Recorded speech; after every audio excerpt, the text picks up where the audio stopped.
Dr. Robert Johnson announced in June that he's stepping down as chancellor of UMass Dartmouth, a position he's held since March of 2017. But before he made that announcement, he sat down with me for what was supposed to be a conversation on politics. But after the death of George Floyd at the hands of police, our interview changed dramatically.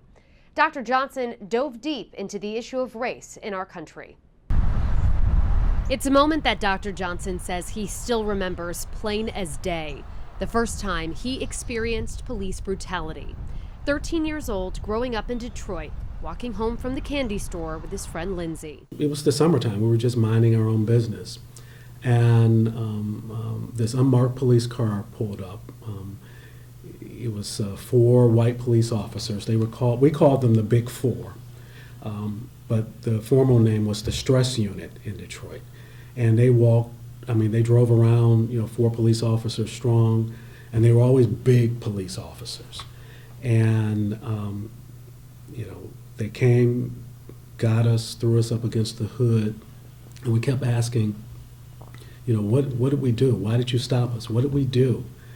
And Lindsay, he kept shouting it. What did we do? What did we do wrong? And I heard one of the police officers basically say, shut up, using the N-word. And then I heard a loud cry from Lindsay. And then after that, they let us go. We discovered that Lindsay's arm had been broken. And as they were walking back to the car, I said, what did we do? What did we do? And this cop, he's like 6'4", 6'5", looks like a football player. I'm a 13-year-old kid. We're both 13-year-old kids, yeah. Right?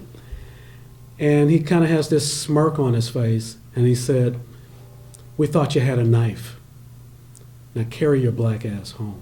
We sat down just 1 week after George Floyd's death at the hands of police in Minneapolis. Dr. Johnson told me it's not just Floyd's death, but rather generations of frustration that have led to the current outrage within the Black community. I'm a fortunate one because I'm well educated.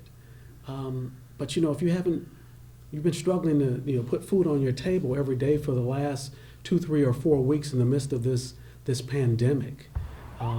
If you've watched people die around you on a regular basis because of violence in your neighborhood, if you see this type of violence with police on a regular basis perpetrated on people who look like you all, time after time after time, and it's not caught on camera, and it's not in the news, and it becomes your way of life, that's part of where the hostility and the frustration, where it comes from.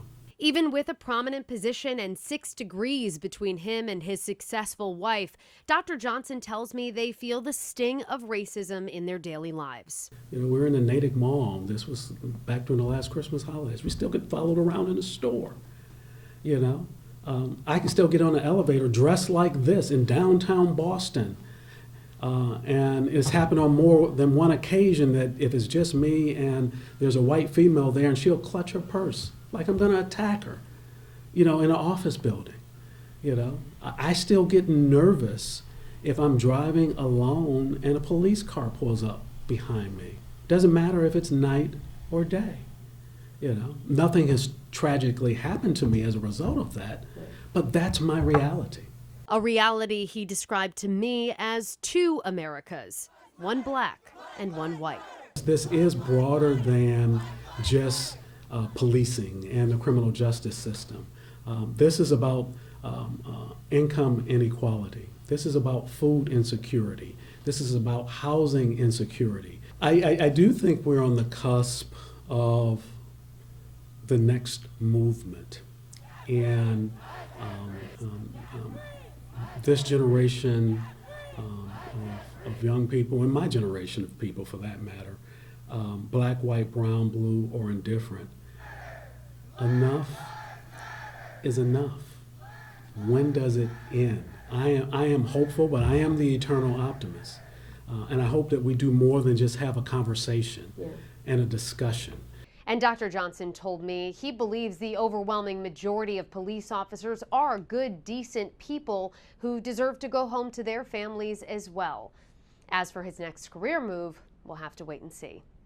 I'm Shannon Heggie, Eyewitness News.